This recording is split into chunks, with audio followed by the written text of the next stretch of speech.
Oh, welcome back, Next Gen Nation. I hope you're having a great day so far. I hope you enjoyed the lunch note keynotes. I thought they were really good.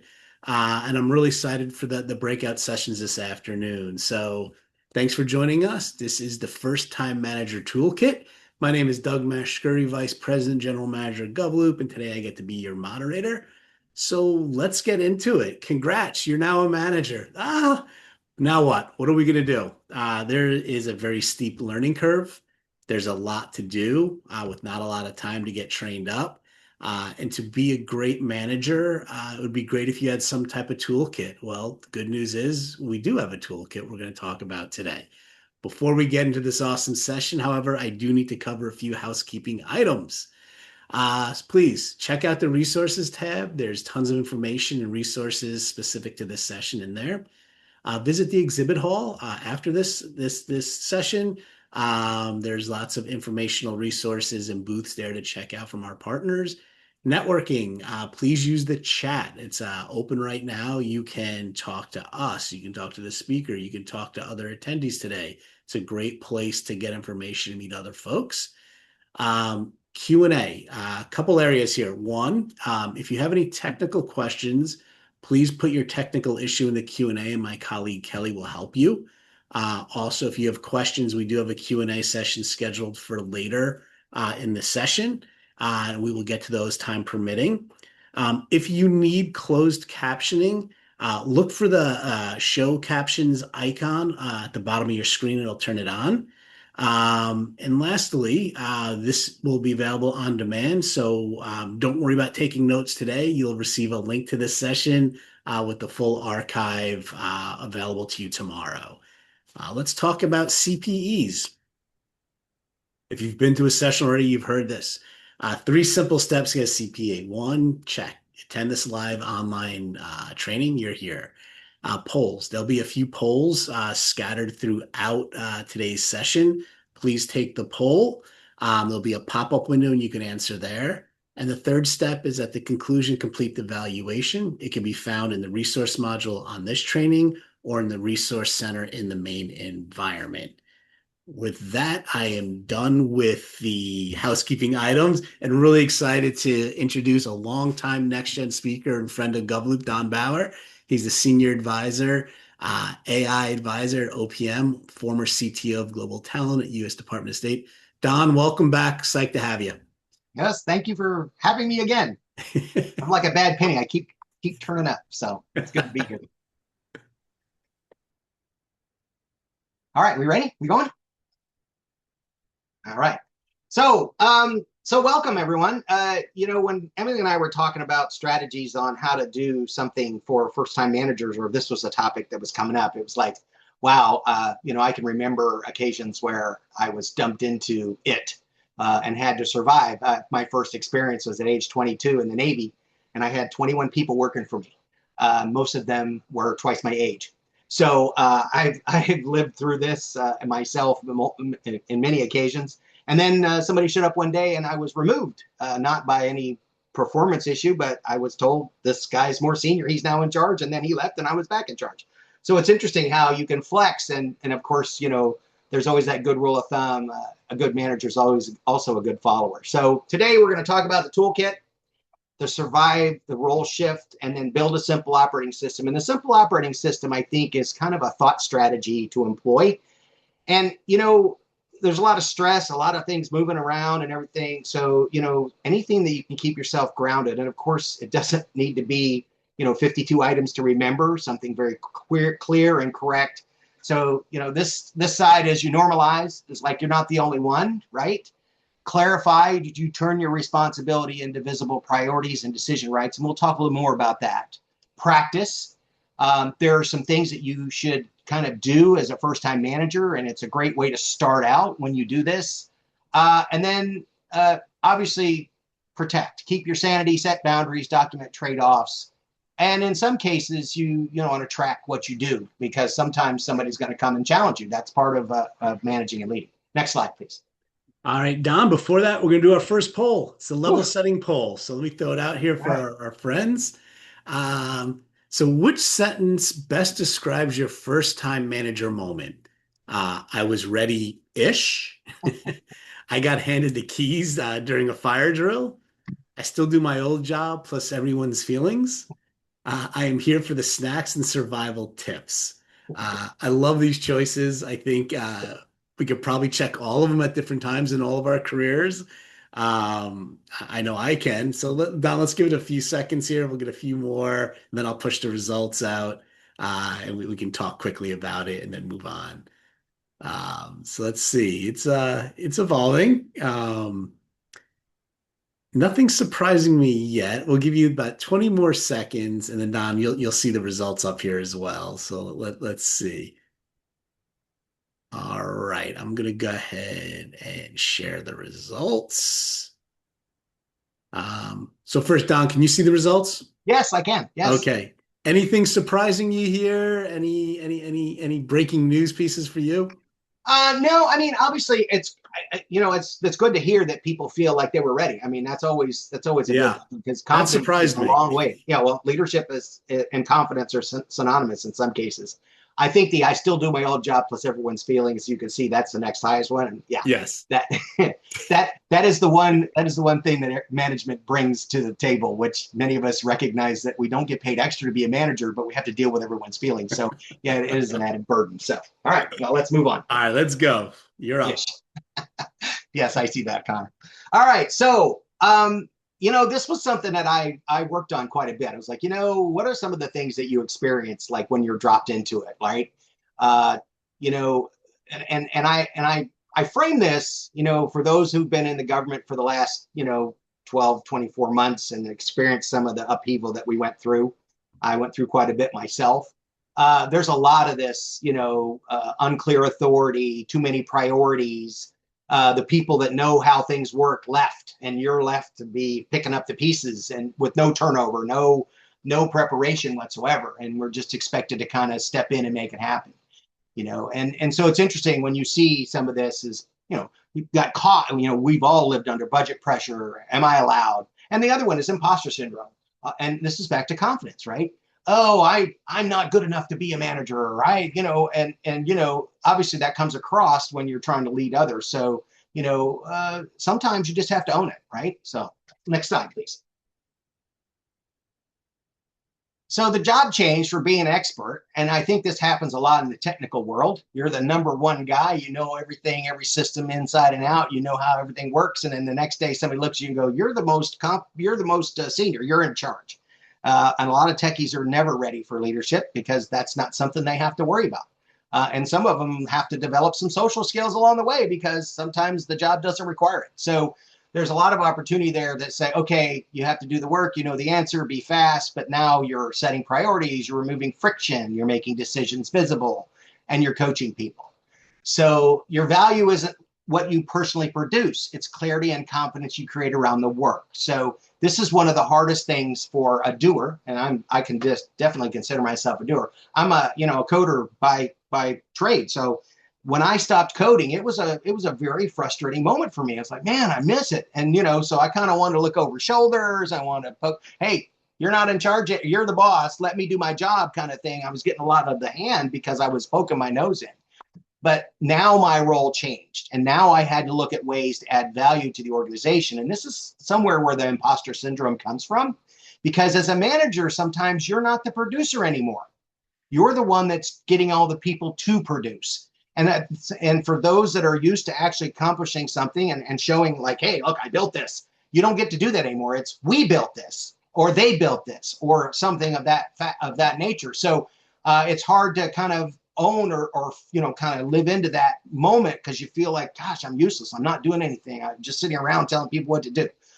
Believe me, that is a valuable skill. So let's next slide, please. So trade the heroics for a clear map of reality, right? So ask leadership. So here's the idea. You're put into this new role. Well, this is now a relationship between you and whoever is above you. You're now in that middleman, middle person, excuse me. You have people who are looking to you for priorities, decisions, and guidance. You have people above you expecting output, outcomes, and management priorities. Well, part of the job of managing is, clear expectations both ways, right? You need to make sure your expectations are clear with those that you're managing. And you also need to make sure that your leader you've asked your leadership for what their expectations are, because everything's now measured in outcomes. When you're a manager, it's outcome based. So what is, and if you're dropped into this new role, you need to be like, okay, what has to be done in 30 days? What can wait? Where do I actually have authority?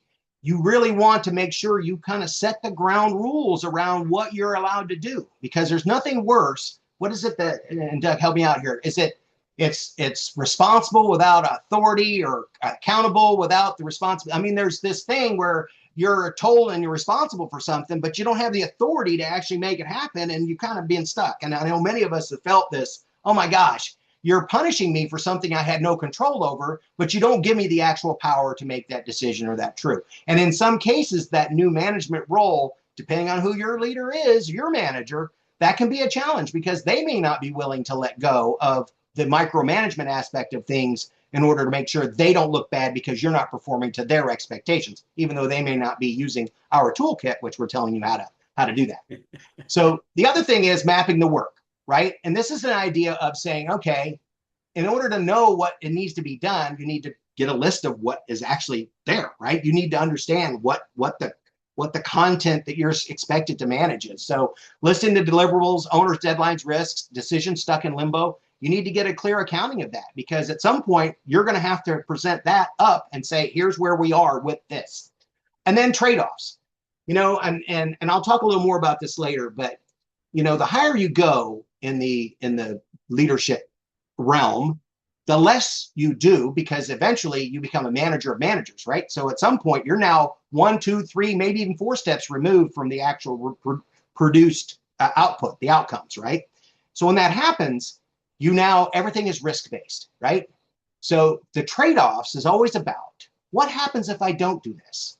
What happens if we push that off for a week? Well, when you're in the management role, that's part of your job. You're managing risk now, because at some point you're going to have more work than you can do. And if that's the case, something has to be prioritized. And the prioritization happens by risk. What happens if we don't? Oh, this will fail if we don't do this. Oh, hey, if we don't do this, my boss will get in trouble. We might prioritize that one a little higher just to save our own selves. So there's a lot of racking and stacking that happens when you're sitting there, but the trade-offs are real. And at some point you will find yourself going to your boss and going, hey, I can't do everything you've asked me to do. Tell me what's most important so I can make sure that gets done for you. So next slide. So operating rhythm. So a lightweight rhythm keeps the team from managing by rumor and calendar feuds, okay? And here's the interesting thing about this, and I think we're all guilty of it. I know I am. When there's silence at the top, people make stuff up, right? So a quiet person who doesn't communicate priorities, doesn't talk anything because they might be like fearing for their own job, and this has happened a lot in the Fed over the last year, there creates this really weird situation where somebody goes, well, I heard him say this. Well, I heard him say that. And those things travel faster than the actual real world, the real truth. And you really have to be, when you manage it, and COVID was a really great example of that. A lot of times people were not certain about what was going on, what was going to happen, who was going to do what. So part of the role from a leadership standpoint is to be transparent, to basically make sure that, you have to earn the trust of your team, which means you have to have authenticity and have integrity, right? You can't lie, and I always made it a rule to never lie to my team. I would say, I either tell them what they ask, or I'd say, I don't know, or I can't talk about it. And a lot of times people respect the fact that you can't talk about something, especially if it's financial sensitive or other areas, but never lie, never make stuff up. And people are always watching you. When you think they aren't, they are. So, a rhythm to keep your team going, weekly reset, right? Top 3 outcomes, blocked work, decisions needed, what's on pause. Now, some organizations do a daily. I'm at OPM, we have a daily with our entire executive team. Every day we meet for 30 minutes. It's just a quick touch base, what's going on, what's top of mind. But the idea is we all stay synchronized. So if somebody hears something, it doesn't go more than a day before we correct it if it needs to be corrected. So very interesting to think about that. And even in the technology world, agile, we do scrums and things like that. There's some value in having stand-ups, especially if you're in a high tempo environment. The spine, the one-on-one spine. going well, stuck support needed, what should be known before it becomes loud. So really speaking to, you need to have a relationship with everyone on your team. Now, relationship doesn't mean you go out after work for a beer or you invite them to your house for dinner. A relationship means that your job as a leader is to make sure that they get what they need to do their job, and you protect them. That's part of your job, is to give them what we call top cover. But the other side of it is, you need to have the kind of relationship where they can be honest with you and say, hey, I can't do this. This is, I need help, or whatever. That one-on-one is very important. And, the idea is, and in every organization I've ever been in, there's always an opportunity to have a one-on-one with your manager. And you should make that a point, that if you have a team, to have a one-on-one. Now, it doesn't need to be an hour every week. It needs maybe 15 minutes. Maybe you just do a quick 15-minute touch point, and you do a couple a day if you've got a larger team. But the point is, you keep that relationship alive. You have a connection with that person, and they feel at least an opportunity to share with you their concerns and issues that they may be dealing with. Because if you don't deal with them, it will reflect in the work. Okay, it's just the way it happens. They will fail there because they're afraid to tell you. Then other things will happen, and as we know, the way that the fecal material rolls downhill, right? It's going to hit something and splatter all over, and you're going to be the one that's going to be holding it. So it's in your own best interest to do this. And then the decision log. Now, I've never done this personally, but I've looked at this as a well, I've done it, but not in the way that we're talking about it here, because we wanted this to kind of be like a toolkit. But the idea is that if you're in this weird situation where you're a new manager and there's a lot of turnover, well, gee, if you're starting to make decisions and you've been empowered to make decisions, it's probably a good idea to track them. Now, granted, we could probably do enough with email and other things that we could figure out when the decision's made and what was done. But it might be worthwhile, for at least initially, until you're kind of comfortable with the situation you're in, you understand those above you and everything that's going on, and more importantly, the pressures that the organization might be feeling, because I can tell you, it was the last year and a half has been crazy in so many different ways. Tracking this will ultimately, you can say, look, I asked this question, I got this answer. That was the decision. That's the decision we made. Because let me tell you, as a manager and a leader, you're not going to get it right 100% of the time. Sorry, it just never happens. And so normally, and I can tell you, in my role as an executive and leading, large teams, I had a team of 300 at State Department.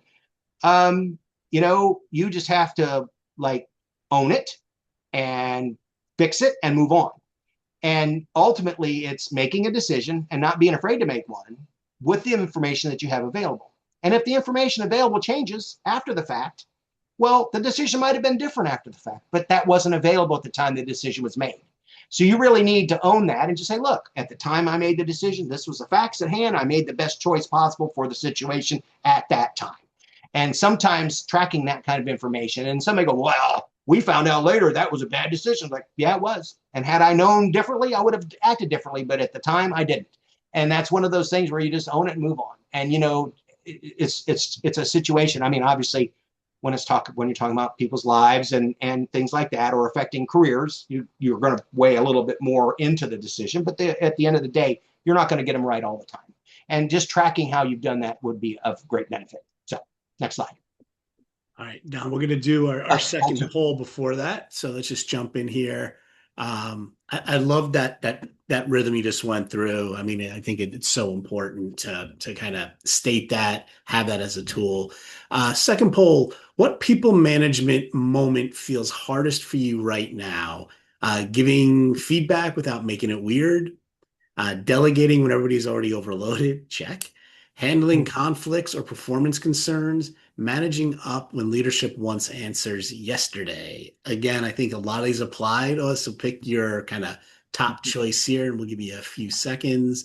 That decision tracking you were talking about, Don, too. I've started using our AI. We use Copilot at GovLoop.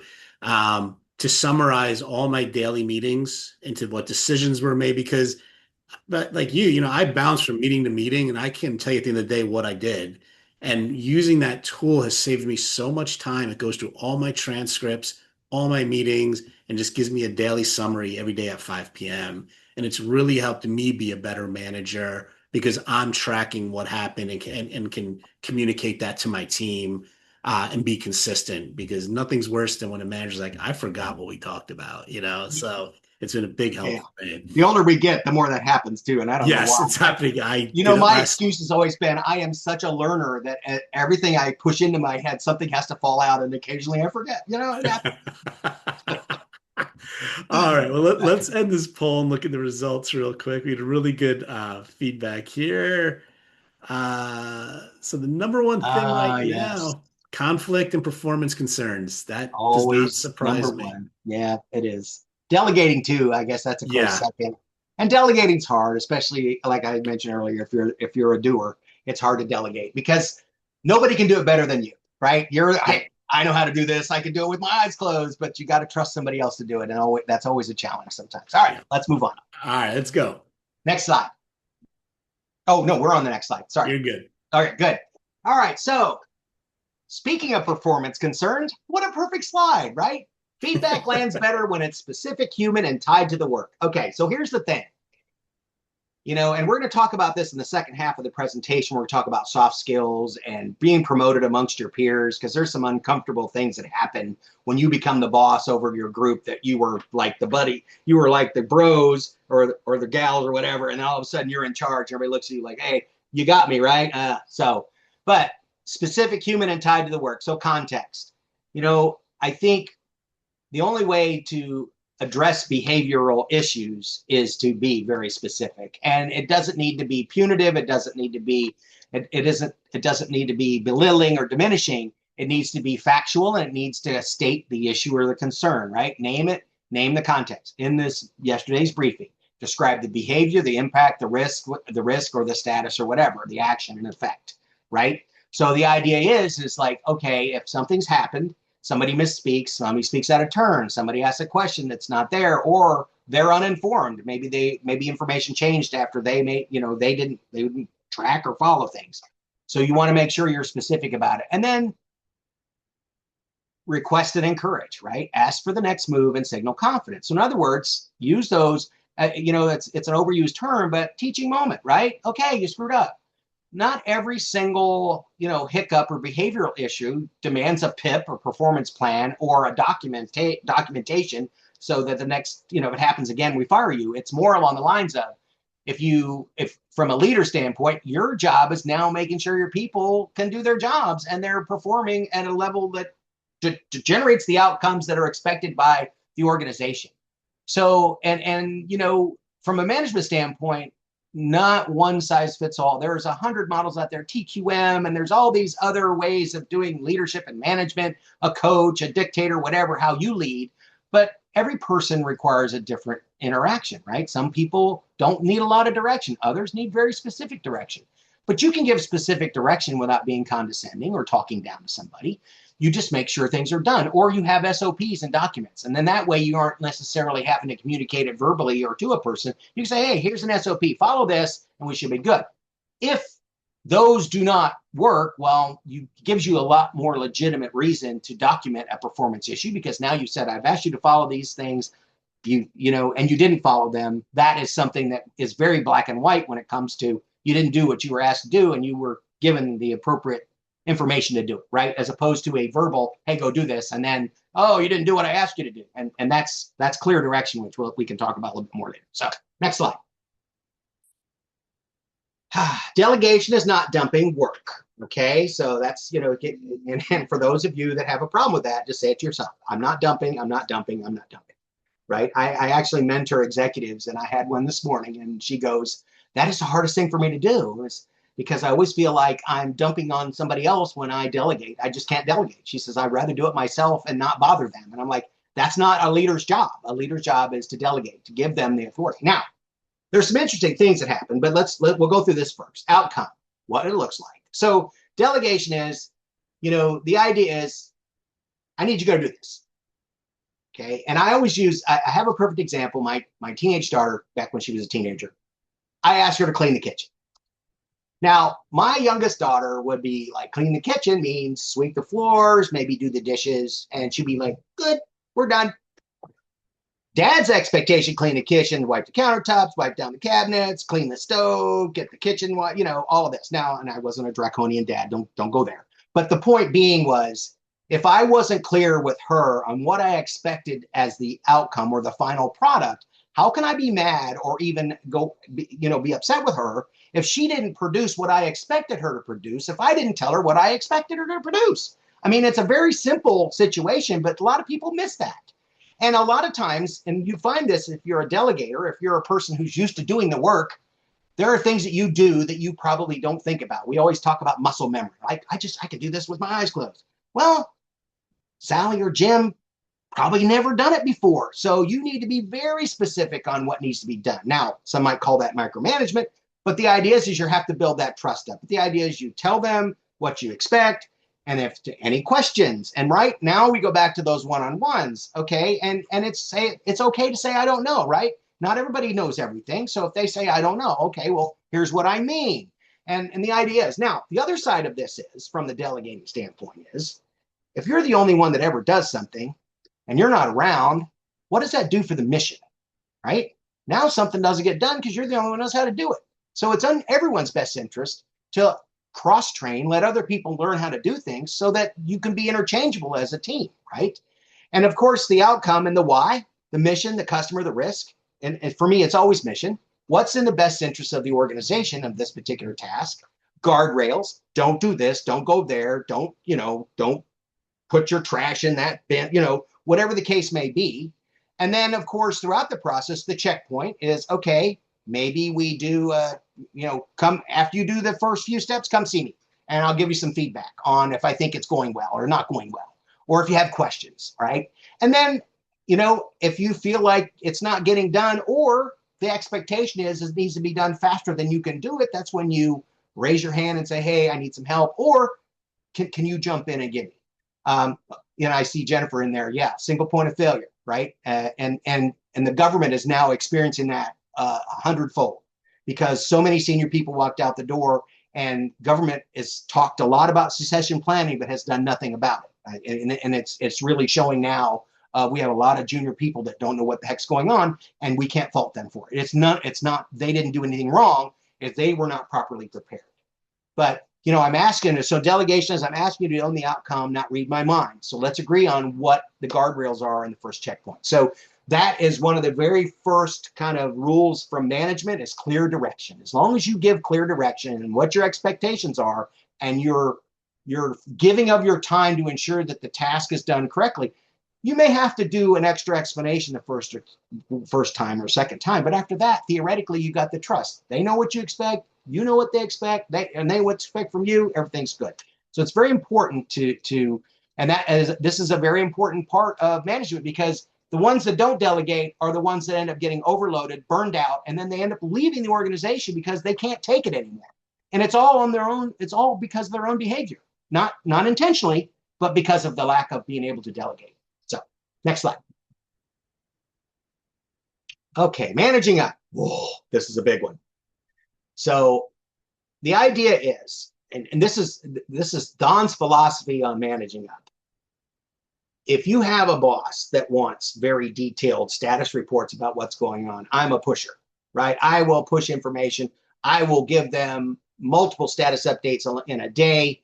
The point being is, I want them to feel comfortable that what they asked to get done is being done. And it's not snarky. It's not like I'm, trying to be a jerk. But if they're somebody who really appreciates being informed, right? And you have to remember, there's a couple things that happen. Everybody's got a boss. So your boss has a boss. Your boss's boss has a boss. We don't know sometimes what transpires at the very high levels of an organization. We don't know. And I can tell you, being in HRIT, you don't know when a senator's son applied for a job and didn't get picked, and he makes a phone call and another phone call, and then you get yelled at because somebody isn't on a cert, and you're like, he's not qualified. You're like, well, this special person, whatever. So those things happen.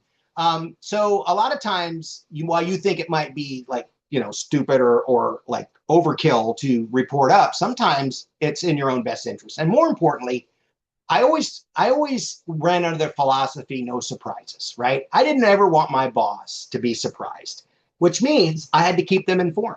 And it wasn't a lack of trust or anything else. It was a respect thing. It's like, look, hey, this is going on. By the way, one of our systems went sideways. We're working on it. I haven't heard many people complain, but in case you hear about it, and I would tell you about 40% of the time, my boss would go, thanks, because the undersecretary, his executive secretary was trying to do something. She was very upset because she couldn't do it. And I was getting ready to call you and say, what's up? You know, your systems are broken. I was like, okay. So those are almost protective measures for yourself, but it more importantly gets you into a rhythm. And what I found is that if you do that enough, your boss will finally go, you got this. Don't, you know, just tell me when it's done, right? Because eventually they'll trust you that, okay, this guy knows what he's doing. This person knows what they're doing, and they're on top of it. They're following through. I'm okay with you. Just tell me when it's done. And if you run into a snag, let me know. You know, those kinds of things. So the idea of managing up is, you know, and the other thing too, and this is sometimes a challenge for new managers. Um, you know, your first briefing to leadership, and you go in the room. And of course, you're the technical genius, right? You know everything about everything. And you start out your conversation. It's like, well, server number 5 had a memory leak and we had to replace a hard drive and we had to do. And you look around the room and the executives are kind of like half balled asleep because this is stuff that they don't absorb. Their brain's not tuned to listen to tech speak. And I actually had a boss that did that. When his eyes started fluttering, I knew I needed to tone it down on the technical talk. But the idea is, bottom line, what is the outcome? What is the impact to the organization? Be very, very high level. We all see TLDR, top line, you know, whatever, don't read. That idea of like, hey, here's the bottom line up front, bluff, right? This is what you need to know. And then, you know, and if you communicate to your boss, some bosses appreciate detail. And that's the difference between a briefing and background slides. You might have 50 slides that give all this background. That's not part of your main presentation, but you send it as a read ahead. There's 7 slides in the main presentation and 25 backup slides that if they want to dig into it, they can, but you're not going to make them suffer through it through a briefing. So those are strategies by which to communicate, you know what the heck you're doing, but you're not going to bore them with the details when you're in front of them, right? And that's a good balancing act to find as a manager, especially if you have to brief leadership, right? Always talk about bottom line, current status, risk, right? Again, as I mentioned earlier, executives manage by risk because we don't produce anything, right? We're not the producers anymore. So all I need to know is if I don't do X, what's going to happen, all right? If I do X, what's going to happen? What's the exposure to the organization? What's the exposure to me? What's the risk to the organization, to our customers, to the mission?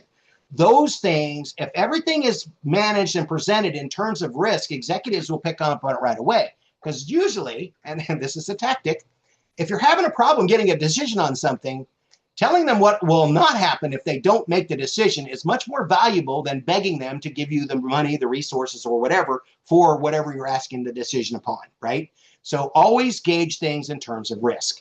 And let me tell you, as Doug had mentioned earlier, and I do that too, ChatGPT is a great tool, or Claude or whatever, to say, hey, we're having a problem. And you can treat it as a sidekick, it's like, or somebody to, like a mentor. Hey, I'm having a really hard time convincing my boss that we need to do this, man. And, you know, things are going to go sideways if we don't. If I have this, somebody said Sally might leave and she might quit because she's overworked.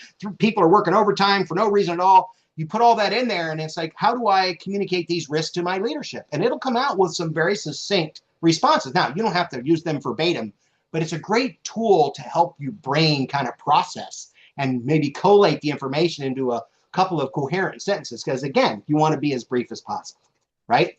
And then options with trade-offs, okay? And this comes to the prioritization exercise we were talking about earlier, right? Do I do it now? Do I do it later? What if I don't do it now? Can I do it later? Right? If I do it now, what am I not going to do?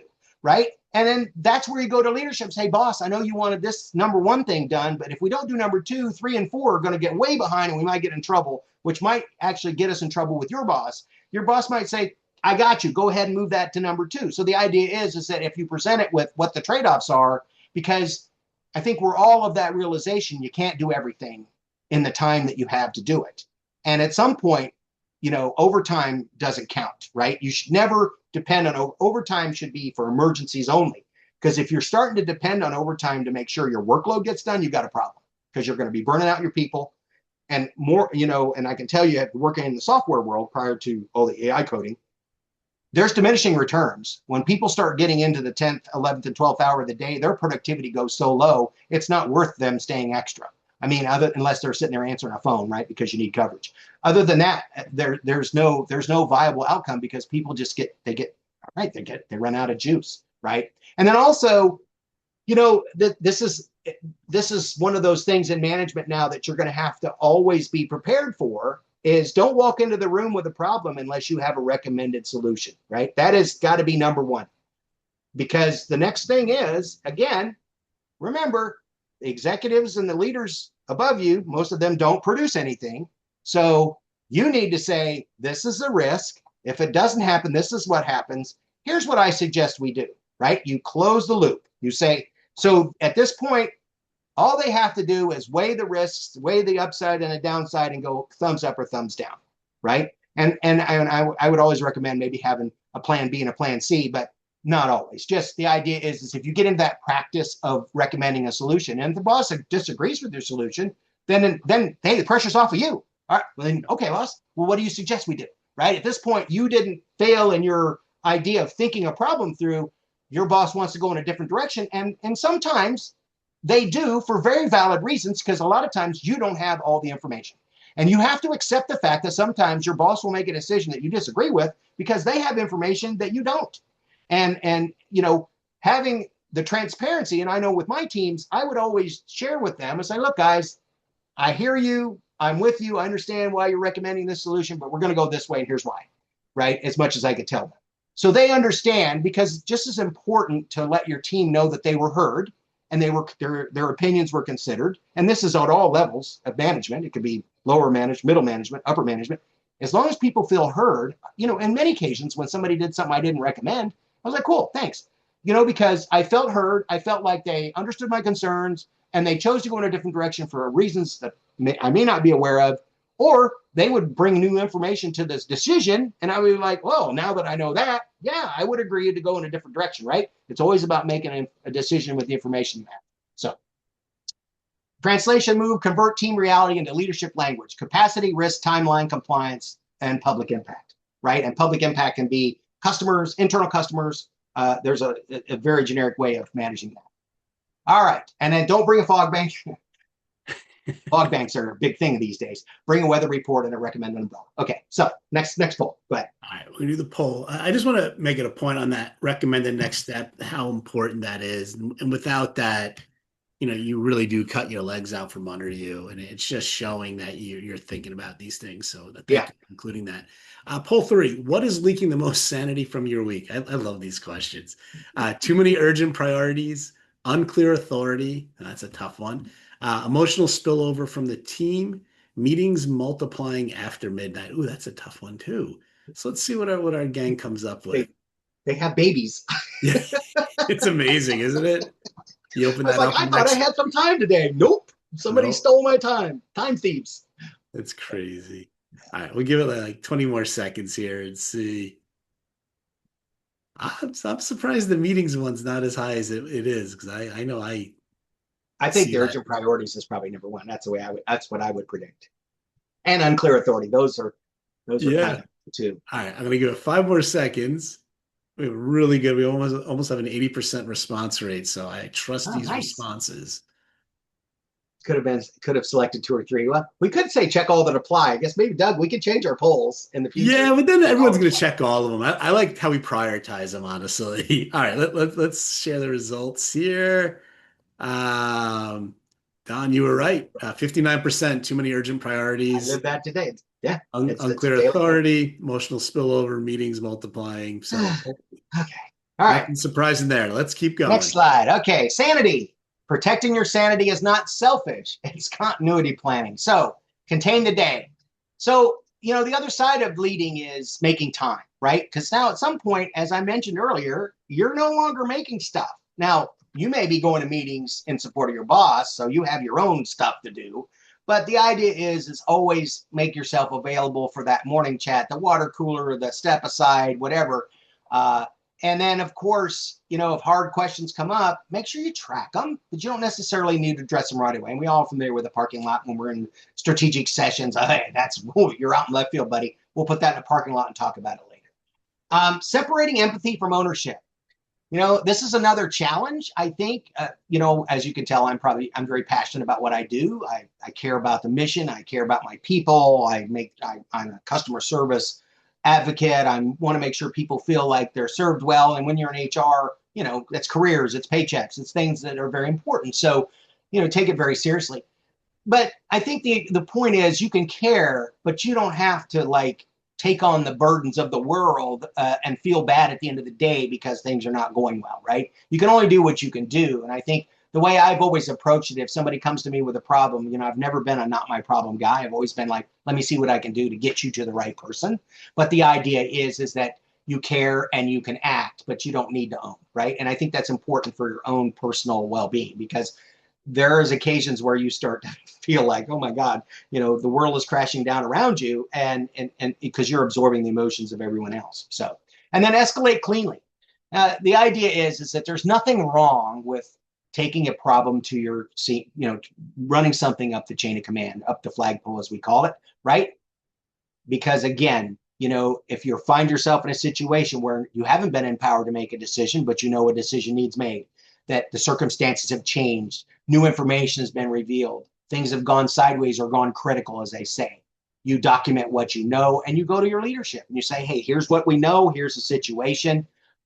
Let's speak to facts. Let's not be emotional about it. Let's address the concerns and then rationally make a decision and then live with the decision, right? And I think leadership above you will appreciate that approach instead of running around, oh my God, the building's on fire, what are we gonna do? No, you say, okay, hey, we have a problem. This is what we're thinking of doing, but I'm gonna need some top cover. I don't have purchase authority to buy the replacement part. I can't do this. Boss, this is what we need. Here's the risk if we don't do it. What do you think? And then go from there. So it's how you characterize and present information. That's where we're at, that escalate cleanly. Next slide. I'm gonna have to pick it up here. I'm running out of time. Talk too much. All right. So the 7-day reset, right? So make the new role smaller, clearer, repeatable. Ask leadership for the 30-day plan. Now, this is like you're dumped into this role. What do you do, right? Day one, you say, hey, what's our 30-day plan? Number two, figure out what the work is going to be. Number three, have your one-on-ones with your team. Kind of establish your set situation. Start that decision log. Send a one-line send one 5-line leadership brief. Okay, here's the situation where we're at. Okay, delegate outcome with guardrails, right? Get into practice of doing that. And then block 30 minutes to reset priorities and capacity. In other words, make some time for yourself. One of the things I learned, I block my lunch every day. And everybody goes, why do you block your lunch? I said, because if I don't, you're going to put a meeting on there. And I said, I need time between the morning and the afternoon, since it's filled with meetings on both ends, to absorb, to your point, Doug, maybe assess the morning meetings, because that may impact the afternoon meetings, and just get your information together so you can do something else. So next slide.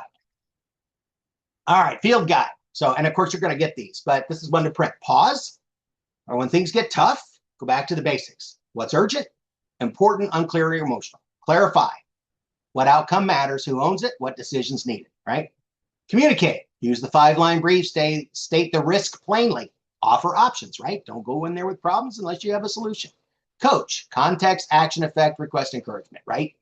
Because you're only as good as those that are doing the work, and it's your role to make sure they have what they need, the support they need, and you're there to help them do their job. And then protect your capacity, set your boundary, document the trade-offs, and ask for help before the wheels wobble. So the point being is, don't be a yes man to your leadership and throw your team under the bus because you want to look good with leadership. Yeah, we'll get that done, boss. And your team's looking at you like, who's going to do this work? You have to be the protector of those underneath you. And that doesn't mean that you don't do the work. This is where the priority discussion has to happen, right? You never say no. You just say not now. And that's a whole different conversation. Now, no, we can't do that. It's like, nope, we can't do that right now. If that's more important than the other stuff you have me doing, we'll switch up our priorities. But remember, task switching has a cost. So people have to stop doing what they're doing and shift to doing something different. We waste time making that happen. And then we waste time afterwards getting back into what we were doing before. So do you really need this done when you need it? Or can you wait until this is done because we're already halfway through? Those are the kind of conversations you need to have with leadership if it comes down to that. So next slide. Okay. Whew. Soft skills. Okay, I'm going to have to go through this fast. I got 15 minutes and it's a 20-minute set. So, all right, authority works best when people believe you're fair. Okay, and this is where I was talking about when you're the boss and all your buddies are now looking at you like, hey, you got me, right? You know, you're not going to give me that crappy job, right? Because you're not friends. No. You got to hold the line and be kind without becoming approval seeking. So here's the important thing. That transition to manager means that these people might be your friends. And I do a good job of keeping my friends after work and not at work, right? And we had a cartoon back in the 60s that the fox and the hound go into the sheep and one guy, hey, Ralph, how you doing? And at the end of the day, they're friends. But during the day, hey, we're mortal enemies. Not to that extreme, but the mindset is when I'm the boss, I'm the boss. When I'm not the boss, then we're just regular people. But the idea is you need to make sure that you're consistent and fair with everyone. Right? Former peers need clarity, not special access, right? But don't go to the other extreme. Don't stop talking to your friends because you're now the boss. You need to find a happy balance in there. And it might take a little bit of work for you to figure that out, but that is one. Influence beats intimidation every time. In other words, don't use your power. Don't be that person that's like, oh, now I'm in charge. You got to do what I say. So yeah, you know, and we all know those managers, and they waited their entire life to be put in charge just so they can pay back everybody for all the crap that they put up with in their entire career.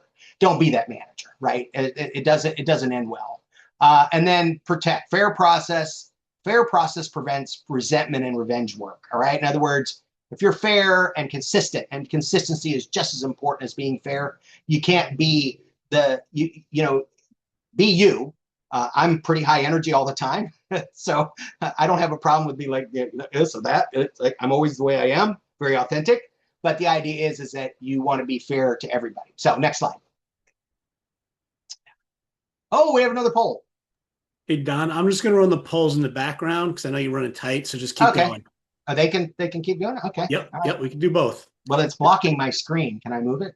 I can't. Okay. There we go. All right. All right. Cool. I'm just going to cover your face so I can see the slides. Okay. So a likability trap. All right. You can be respected without trying to be everybody's favorite. Right. So this is the flip side of what I was talking about earlier.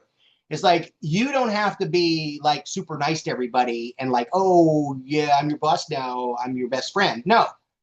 You know, don't be that. Just like, look, hey, you know, treat everybody the same way, treat them fairly. And I think there's always that spot in there where you can still be polite and ask people what they're doing and still be their leader. You just don't need to go into that whole like be their favorite boss, right? Avoid tension, explains too much, says yes to preserve comfort, lets the loudest voice set the pace. We all have those people in the meetings. We get that loud person.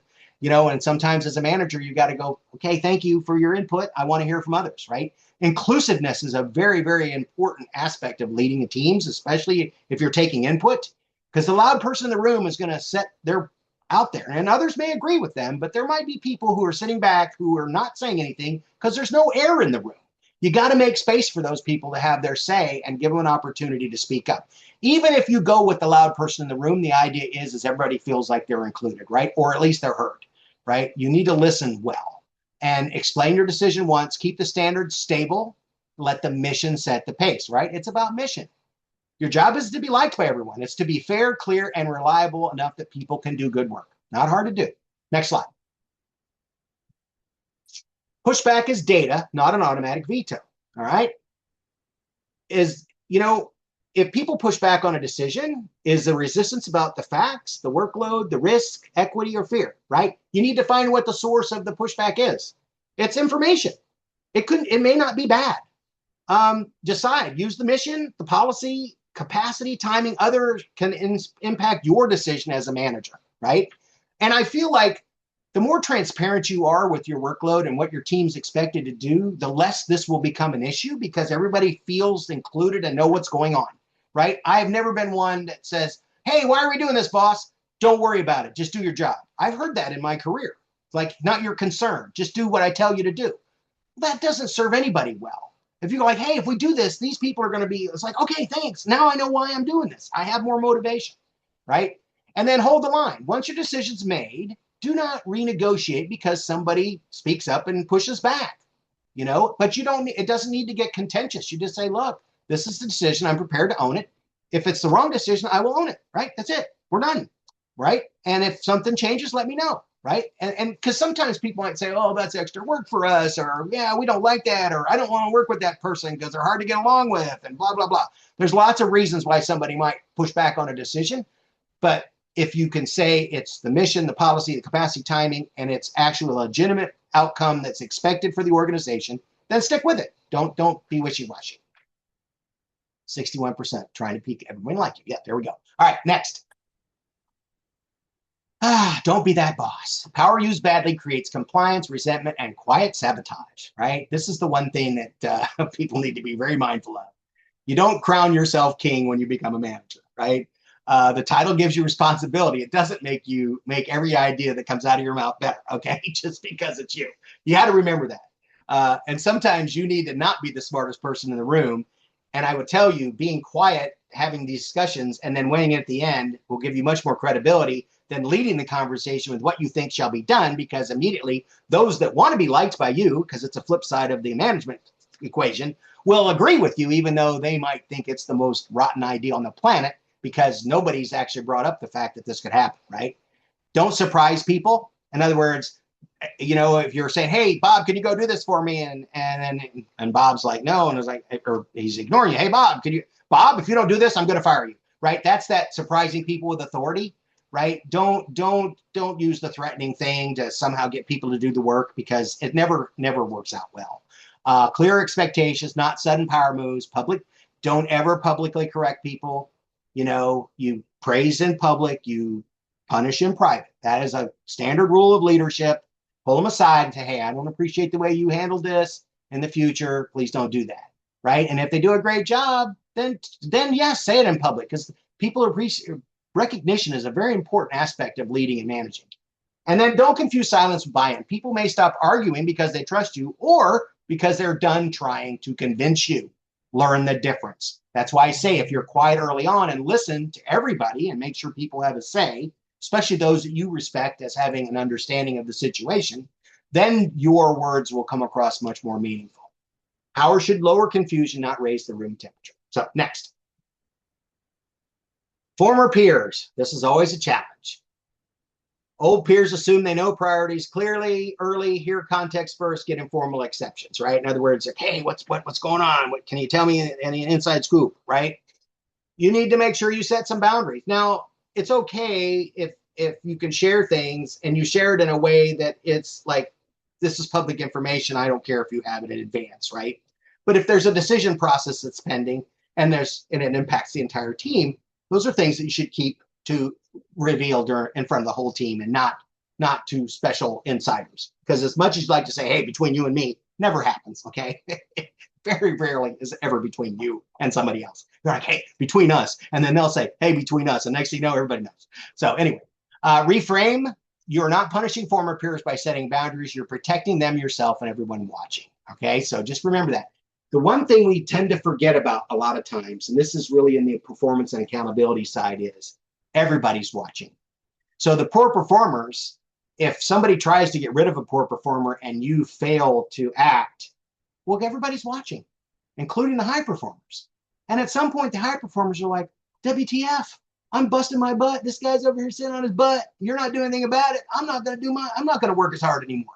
There are so many impacts about the collateral damage of not handling situations like that you always have to remember to include the entire organization or the entire team, and understand that while they may not be directly impacted, they're paying attention. So you always have to keep that in the back of your mind about how you act, how you interact, and how you address particular situations, right? Next slide. Be Switzerland. Neutrality is an active management practice, not a personality setting, right? Same rules apply to everyone, right? Don't fall into that trap of letting people get away with stuff because you know them or whatever. And usually it only takes one situation like that and people will get in line, right? And I've had occasion in the military where we had a guy, he blatantly said no to me in front of my entire organization. I wrote him up. And when we got in front of the captain for non-judicial punishment, prior to the captain's mast, I said, Captain, I don't want him to be punished. I don't want him to lose any money or rank. I want him to realize what he did was not acceptable and that this needs to be a lesson learned. The captain said, I got you, got in front of it, and the cat was like, I can take a strike from you for insubordination. And he said, but I'm not going to because, Chief Bauer said no. And, because he cares about you, but you need to understand you can't do that, right? In a situation where somebody blatantly disregards orders and things like military is different, but obviously it's still leading and managing people, right? Same access, no shadow briefings, quiet exceptions or insider previews, right? You have to kind of hold the line there. And the same tone, same respect, private, public, correction, consistent follow through, right?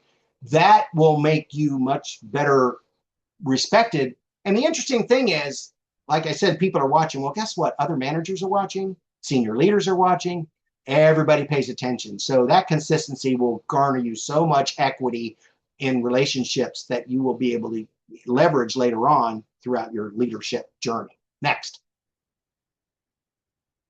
Mission first. All right. This is I live by this, right? Mission focus gives you a neutral anchor, right? It isn't what I say, it isn't what my boss said. It's the mission of the organization. And I work for CBP. We had a very specific mission, especially border protection, or the idea of protecting our ports and trade and all the stuff. Very clear missions, right? So you could always look at something as saying, hey, this supports the mission or it doesn't, right? So what is the best decision for the mission? Not for yourself, not for your team. You always want to act in the best interest of the mission. What standard applies to everyone? Who needs the same information? What trade-off am I choosing? Will I document and revisit? So fairness, the person's name change, would your decision, tone, or process still hold up, right? The idea is if you treat everybody the same, you never have to ask yourself that question. Next. I'm hurrying, Doug, I'm hurrying. Prevent the exodus. People rarely leave because a new manager has standards. They leave when the standards feel personal, right? So this is that, it's probably happened to all of us. We're probably going to end up leading somebody that hates our guts. Okay, it just happens. They don't like you for whatever reason. Could be personal. Could be like you don't even know why. But there's always that professional level that you say, look, we may not go out and have beers after work, but I want you to work. I'm going to support you as much as anybody else, but I need you to help me, do this. A lot of times those situations resolve themselves by just being consistent and fair and very clear on the mission. Right? But if you get people that feel like, watch for the signals, if you feel like you've lost somebody's trust, apologize, have that one-on-one. Now those one-on-ones take on a new meaning if you've got them set up in a regular cadence, because these things can be surfaced early enough in the history of your organization, right? In your tenure, as you say, that you can address it. And it doesn't sit there for a month. Well, you said something a month ago that made me sad and I'm going to quit, right? Versus a week ago, you said this and it didn't set well with me, right? There's opportunities to take corrective action, but you got to have touch points.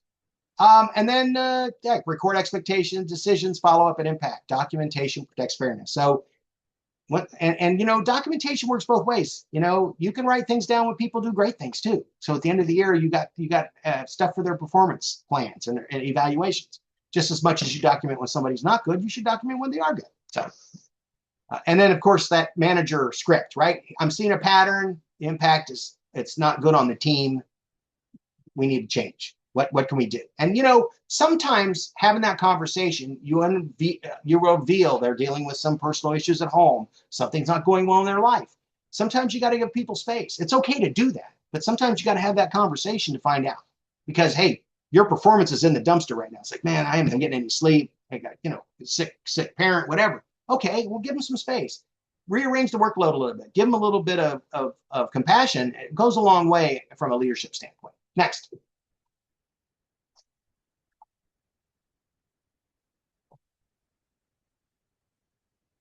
Okay, when authority gets personal, return to these 5 rules, right? So we gave you 5 on the front end, we gave you 5 on the back end. Respect before likability, criteria before preference, use visible reasons people can understand even if they disagree, consistency before closeness, former peers get dignity, not shortcuts, directness before gossip, that's that transparency I was talking about, right?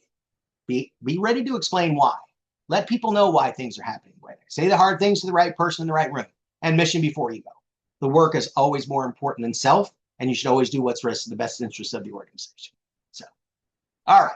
So now we can actually do some Q&A because they can take a 15-minute break, or they can stay here and ask questions, and I'm happy to take some if we want to. Yes, we're going to extend a little bit for those that can stay on. First off, Don, thank you though. This was awesome, and I think a good example of leadership is using the available time, which you've done masterfully again. So well done.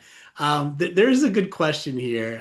It says, so this is a little off topic, but it still lends itself to productivity, empathy. I work with a fully remote team. Some haven't met each other in person, including me. Majority are contractors, so they're focused on clocking in, knocking out tasks, clocking out. How do I help build camaraderie and morale? There's been expressed concerns regarding disconnect, but folks don't seem keen on coming into the office for a day, and I don't blame them. So, this is a real thing I think we're all Well, facing. actually, I can tell you, I had 275 contractors and 50 feds at state, and you know, we did have there was a lot of disconnect, and sometimes people even felt disconnected. Right? It wasn't intentional or direct. We did happy hours. We literally did everybody get online for 30 minutes after work or something, or do something like pose a question like, what's your favorite, the whole icebreaker thing, right? And a good strategy in situations like that, if you make it about the work, so in other words, call it strategic planning, right? Let's do some strategic planning. I need Mhm. everybody here. I need you to, one of my bosses used to say, I need to find the rock under the rock, right? So, but I need the folks that are on the ground to actually tell me where the rock under the rock is. So I need everybody here, and if you know the people that you have and you know what their roles and responsibilities are, you could literally make space for everybody to have a conversation, contribute. Now, getting everybody on camera, forget it. It's never going to happen. I've lived that. But Mhm. participation and inclusiveness and feelings. And then we actually did we did like a team building exercise. We literally had, people may not want to come to the office and some can't, but we actually made an intentional. We did a potluck chili cook off contest. Hey, you cook a mean brisket? Come on, let's have a little contest to see who's got the best. But I need everybody here to do it. There's great opportunities like that, and I'm sure others would have better team building ideas. But those are strategies we use during COVID to just get people to kind of break out of their shell a little bit. But the Yeah. strategic planning is a great a way to start that, is to kind of go through and figure out where everybody's what they're supporting, and then figure out strategies. How can we do our work better? Where do you see problems that we're having? That starts to get people to kind of chime in, because there might be a contract like, God, I hate doing this every day, but they won't buy this tool that I need. It'd be nice if I could tell somebody I need this tool, right? Because my boss doesn't listen to me. So yeah. Yeah. Yeah, and it's like those creating those opportunities to take a step back operationally. So it's not on a specific task. You're taking a step back, strategic overview. That's what I agree gets the conversation going. Another question here. I've read on managing up and getting to know your manager's style and how to communicate. What is your best recommendation for new managers on communicating your preferences with the team on how you'd like to receive information? Specifically, if oral communication is not your strong suit and you need to read information and process before responding. So kind of like work love language. Well, I that's where that one-on-one really Yep. becomes valuable. Or if you're a new manager, look, there is nothing wrong with you setting out, and I'll use this term. I know it has a negative connotation, but a manifesto that says, and I did this. When I took over my leadership role, I was like, look, this is the way I operate. I trust you. I don't micromanage. I rule by exception, meaning I won't tell you how to do your job, but I expect you to tell me when you run into roadblocks. I will not lie to you. I have integrity. And to your point, if you need me to make a decision, I need at least a day to process it. If you're asking for special consideration, whatever, understand the cycles of the organization, right? You can lay out specific things about leading and how you want the team to run. That most people really appreciate that, because then they're not like, gosh, is he gonna like this? Is he not? Time Yep. off. This is how I want you to communicate with me for time off. This is how I expect you to do this. You could sit down and kind of think that through and come up with a document or a speech or even a slideshow that says, here's how I'm going to operate, guys. Look, full transparency. This is how I operate. And then if you have questions, talk to me. If you feel uncomfortable, we'll do one-on-one. But the idea is you can set expectations up front pretty easy. Absolutely. Absolutely. So, folks, we're kind of at the end of our time here. So, I want to mention a couple things. First, again, virtual applause for Don. I can do it in purpose and in person. This truly is a playbook. So, I really would encourage you to download this slide deck or print it or whatever your digital preferences are or in person. But, like, this is something that I will keep on my desk. And I think it's important. I think I mean, everything you hit on today, I've experienced and continue to experience. So really appreciate the thought you put into this presentation. And based on the comments, it's very well received. So appreciate that, Awesome. Don, and can't wait for your next one in October. Just that was an early invite. Other things for all of our attendees, with over 100 folks on this session, thank you. Thank you for taking time out to focus on your career development and professional development. Thank you for the awesome work you do every day. It is not easy being in government, and you guys just blow me away every time I see your attentiveness, your questions, your passion for service. Just know that that is appreciated by us. We want to model your behavior and hope to continue to see you at these types of trainings. Lastly, we have our closing keynotes from 3 to 4 p.m. Uh, Tracy DeMartini talking about the future of government leadership and also a member of the Don fan club based on the comments. And building credibility and trust in public service with Javier Inclin. Please tune in. These are great ways to end a very inspirational day. Don, thank you again, and thank you to everybody for attending.